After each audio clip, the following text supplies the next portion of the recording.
अस्सलाम वालेकुम, welcome back to my channel cooking class with Zahra Bukhari. आज हम आपके लेकर आए हैं बहुत ही मज़ेदार सैंडविच की रेसिपी।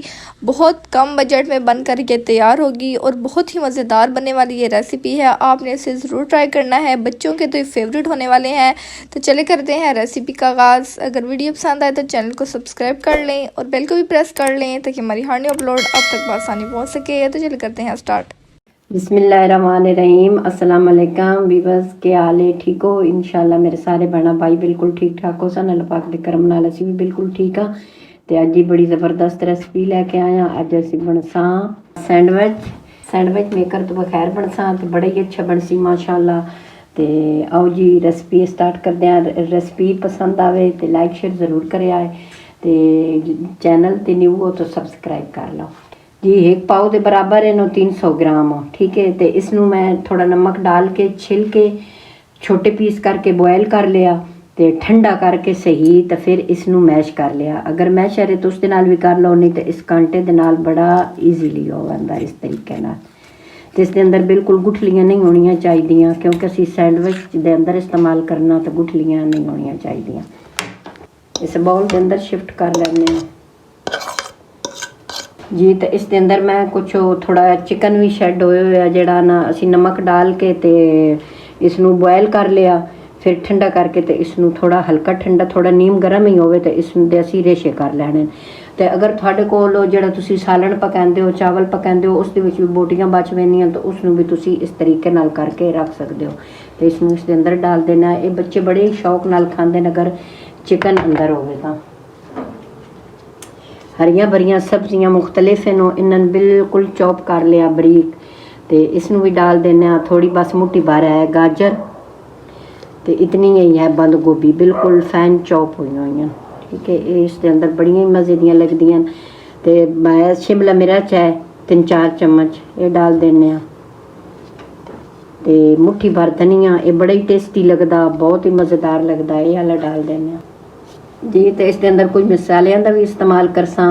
1 चाय वाली चम्मच काली मिर्च का पाउडर है, चम्मच का चौथा हिस्सा दड़ा मिर्च है। अगर बच्चों के लंच वास्ते बना रहे हो तो ये वाली स्किप कर दो। 1 चाय वाली चम्मच और नमक है। नमक तुसी आलू के अंदर भी असी इस्तेमाल किया, चिकन के अंदर भी इस्तेमाल किया। तो नमक जड़ा तुसी अपने टेस्ट के मुताबिक इस्तेमाल करें। इसके अंदर डाल दें कुछ मायोनीज हो, इतना डालना ताकि सिर्फ ये इसकी बैंडिंग हो बन जाए। तो ये बड़ा ही मज़ेदार लगता। तो इसके अंदर डाल देने, ज़्यादा नहीं डालना जी। तो इसनों मिक्स कर लेने जी। तो इसनों मज़ेदार बनाने वास्ते 1 चाय वाली चम्मच भर के चाट मसाला डाल देने। ये बड़ा ही टेस्टी लगता। इस सारे मिक्स कर लेने अच्छे तरीके ना जी। तो बड़ा ही माशाल्लाह मज़ेदार मसाला बन के तैयार हो गया। तो ये देखो ना हरियां भरियां सब्जियां कितनियां प्यारियां लग रही हैं, तो मज़ेदार लग रही हैं। तो इसनों साइड ते करते हैं। इधर असी 8 स्लाइस लै लैन ब्रैड दे। ते तुसी पुछदे हो कि ब्रैड तुसी केड़ी इस्तेमाल करदे हो जी। ब्रैड बिल्कुल असी मीठी इस्तेमाल ना करदे, दूसरी जेड़ी आम नॉर्मल हुंदी ना जेड़ी घर दे विच इस्तेमाल हुंदी वो ब्रैड है। या तो मैं इसके किनारे उतार दिते हैं, छुरी नाल उतारो या कैंची नाल उतारो, जिस नाल भी उतारो। तो साइडा तो उतार दिते हैं जी। तो जेड़ा असी बैटर बनाया ना इसके उत्ते असी भर भर के ला देने मज़ेदार सही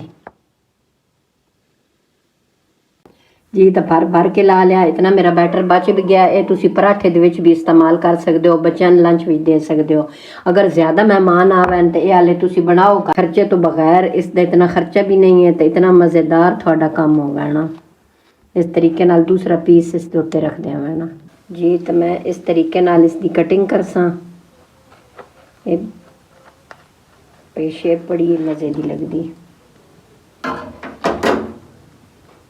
जी। इस तरीके नाल मैं कटिंग की ट्रायंगल जिस तरह होंदा ना इस तरह। तो तुसी इस तरह भी खा सकते हो, लेकिन इसन होर मज़ेदार बनाने वास्ते मैं इसनों थोड़ा टेस्ट होर देसा जी। तो ये 3 अंडे तोड़ लैनो, इसके अंदर डाल देने काली मिर्च का थोड़ा पाउडर, टेस्टी बनाने वास्ते थोड़ा चाट मसाला तो थोड़ा नमक। इसनों अच्छे तरीके नाल मिक्स कर लेना। इसके अंदर थोड़े धनिया के पत्ते अच्छे तरीके नाल मिक्स करना जी फ्राई पैन के अंदर बस ये ऑयल फ्री ही होना, इतना ऑयल नहीं है लाना, बस थोड़ा जहा ऑयल असी डालना जी। तो पहले साइडा इसदियां मिक्स करनियां इस तरीके नाल, फिर इस तरीके नाल ना सारा इधर साइड साइड पे रख देना जी। तो इस तरीके नाल ना जितने फ्राई पैन पूरे होन ना इतने अंदर करने न, ते दरमियानी आंच ते करने न, ज्यादा तेज आंच करसो तो ये जल वैसन जी। तो इस तरीके नाल ना इसमें पलट देना। कितना प्यारा कलर आया माशाल्लाह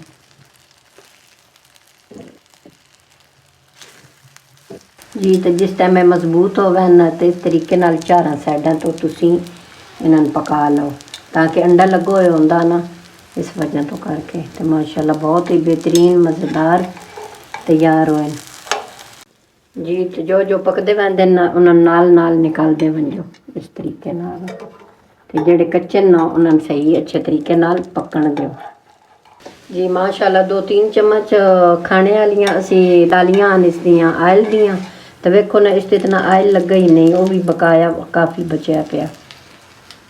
तो माशाल्लाह जी वेखो कितने मज़ेदार बने जी। तो माशाल्लाह सैंडविच इतने मज़ेदार बन के तैयार होए, शाम की चाय के नाल इस्तेमाल कर सकते हो, बच्चों लंच भी दे सकते हो। एक दिन पहले बैटर रात में बना के रख लो, सुबह बच्चों फटाफट बना के दो। तो माशाल्लाह इतने ज़्यादा बन गए नो, तो इधर भी बन गए नो, तो इतने माशाल्लाह ज़्यादा बन गए ना। तो अगर मेहमान हो तो ज़रूर तुसी ट्राई करें, इंशाल्लाह उन्होंने बहुत टेस्टी लगसन, मज़ेदार लगसन।